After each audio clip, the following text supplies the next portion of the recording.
തരം I P ഒകളുടെ കാലമാണത്. ചാകരയാണ് ഐ പി ഒ എന്ന് പറയുന്നത്. അത്രയധികം ഐ പി ഒസ് വരുന്നുണ്ട്. നമ്മുടെ ഇന്ത്യ കണ്ട ഏറ്റവും വലിയൊരു ഐ പി ഒ ആണ് LICയുടെ ഐ പി ഒ വന്നത് ഇതുവരെ കണ്ടതിൽ.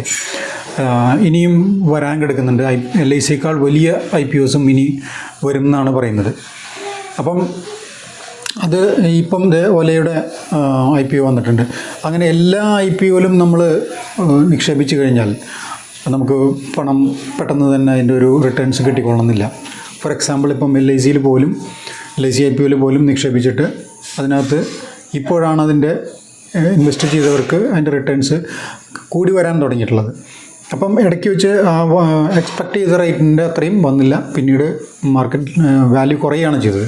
അപ്പോൾ അതുകൊണ്ട് അതിൽ ചില കാര്യങ്ങൾ ചെക്ക് ചെയ്ത് അതിന് നോക്കിയതിന് ശേഷം വേണം ഐ പി ഒയിലായാലും ഇൻവെസ്റ്റ് ചെയ്യാനായിട്ട്.